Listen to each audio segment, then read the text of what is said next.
Bonjour à toi et bienvenue dans ce nouvel épisode de Prépa Bac, le podcast qui te prépare au baccalauréat de SES, autant à l'oral qu'à l'écrit. Aujourd'hui, j'ai envie d'aborder un nouveau sujet avec toi. On va parler du chauffage au bois.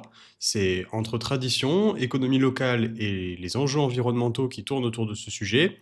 Il y a quelque chose d'assez immuable dans le fait de se chauffer au bois. Depuis des siècles, les humains coupent, stockent, fendent et brûlent le bois pour se réchauffer, cuisiner et vivre.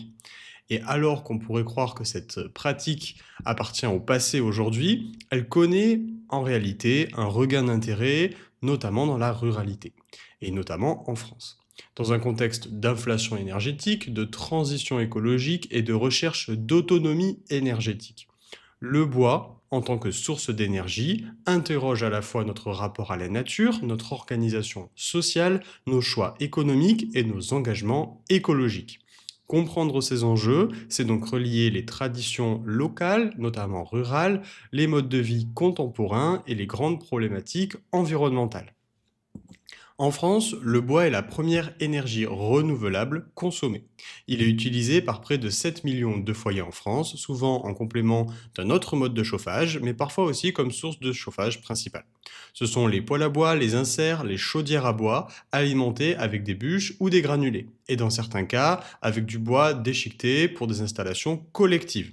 Le bois est largement présent dans nos campagnes, mais aussi dans des zones périurbaines, où les habitants cherchent à réduire leurs factures, tout en se reconnectant à une forme d'autonomie énergétique, pour être un petit peu plus indépendant vis-à-vis de l'électricité ou des formes d'énergie fossile. Une des pratiques anciennes mais toujours vivaces dans certaines régions rurales, c'est celle de l'affouage. Ce mot peut paraître assez désuet aujourd'hui, mais il désigne une réalité bien vivante dans notre ruralité. C'est l'attribution par la commune, souvent via la gestion d'une forêt communale, de l'eau de bois à des habitants, généralement pour leur usage personnel de chauffage. Ce droit remonte parfois au Moyen Âge et il s'inscrit dans une logique de partage des ressources naturelles du territoire local. En échange, les affouagistes doivent souvent participer à l'entretien des chemins forestiers ou à la gestion collective du bois de la commune. L'affouage, c'est donc un modèle de solidarité locale autour de l'énergie, de responsabilité partagée, mais aussi de lien direct entre consommation et production d'énergie. On ne chauffe pas un logement avec une énergie abstraite, on va dans la forêt directement de sa commune, on abat les arbres désignés, on les fend, on le sèche, on le stocke. Il y a un apprentissage sur du long terme. Le bois doit sécher 1 à 2 ans pour être bien et correctement brûlé. Et une sensibilisation directe à la nature, on voit que le stock peut diminuer, on comprend que la ressource n'est pas infinie. C'est un rapport direct à la matière première qui est assez précieux.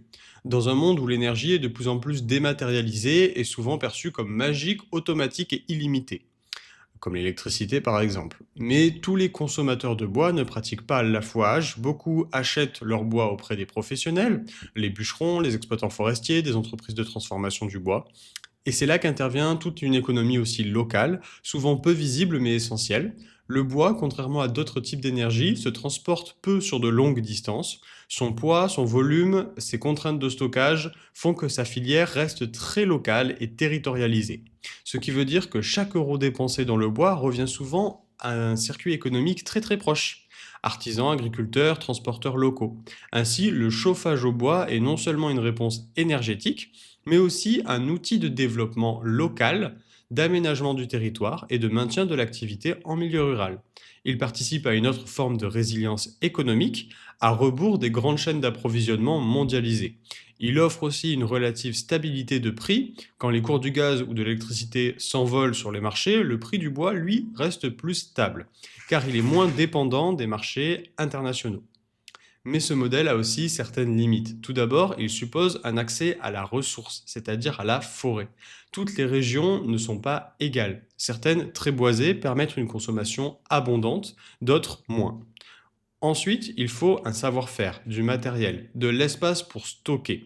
Le bois, ce n'est pas une énergie immédiate. Il faut anticiper, organiser, entretenir. Cela suppose du temps et parfois une certaine forme de capital culturel ou technique vis-à-vis de ce mode de consommation énergétique. Ce n'est donc pas une solution universelle qui peut être appliquée partout et notamment en ville. Et puis il y a la question de la pollution. Contrairement à ce que l'on pourrait croire, brûler du bois n'est pas neutre pour la qualité de l'air. Si l'on utilise un vieux poêle mal réglé, avec du bois humide par exemple, ou mal entretenu, on émet beaucoup de particules fines dans l'atmosphère, qui ont des effets négatifs pour la santé. L'Agence française pour la transition écologique insiste sur ce point. Pour que le bois soit une énergie propre, il faut des appareils performants, bien utilisés et avec du bois sec. Les nouvelles normes vont dans ce sens en incitant à remplacer les anciens foyers par des modèles labellisés flammes vertes, moins polluants et beaucoup plus efficaces. Mais venons-en à l'un des débats les plus intéressants, l'impact environnemental global du bois en tant que ressource énergétique. Sur ce point, il faut être assez précis. Le bois est souvent présenté comme une énergie neutre en carbone. Et cela repose sur un principe simple. Un arbre, en poussant, capte du CO2 atmosphérique grâce à la photosynthèse. Lorsqu'on le brûle, le CO2 est relâché, mais comme il avait été absorbé auparavant, le bilan peut être considéré comme neutre, à condition que l'arbre soit remplacé et que la forêt se renouvelle naturellement. Cela suppose donc une gestion forestière durable avec une replantation régulière, un suivi des coupes, une biodiversité préservée. C'est ce qu'on appelle le cycle du carbone forestier. À l'échelle de la planète, les forêts sont des puits de carbone essentiels et leur bonne santé est cruciale pour lutter contre le dérèglement climatique. Cependant, cette neutralité carbone est relative dans le temps, car quand on coupe un arbre et qu'on le brûle, le carbone est relâché immédiatement. Mais l'arbre de remplacement mettra des dizaines, voire des vingtaines d'années à capturer la même quantité de CO2. Il y a donc un décalage temporel entre émission et absorption de CO2.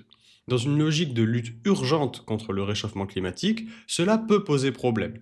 C'est pourquoi certains chercheurs recommandent de limiter le recours au bois pour éviter une surexploitation des forêts, surtout dans les régions où la biodiversité reste fragile. De plus, toutes les utilisations du bois ne se valent pas. Transformer le bois en meuble ou en matériau de construction permet de stocker le carbone pendant de longues années. Brûler du bois relâche ce carbone dans l'atmosphère. Il y a donc un arbitrage à faire entre les usages énergétiques et les usages matériels du bois en fonction des besoins et des contextes. C'est là que les politiques publiques jouent également un rôle central. En France, les aides comme MaPrimeRénov' encouragent l'installation de poêles à bois performants. Des programmes forestiers tentent de préserver les écosystèmes tout en permettant une exploitation raisonnée de ceux-ci. Mais ces politiques doivent s'appuyer sur une connaissance fine des territoires, des pratiques et des besoins locaux. Du point de vue des sciences économiques et sociales, le chauffage au bois est un excellent terrain d'observation. Il illustre la tension permanente entre besoins individuels, intérêts collectifs et contraintes environnementales. Il pose aussi la question de l'arbitrage entre différentes énergies en fonction de leur coût, leur accessibilité ou de leur impact sur nos sociétés. Enfin, il interroge nos choix de société. Souhaite-t-on une énergie industrialisée, centralisée, accessible d'un simple clic, mais lointaine et dépendante?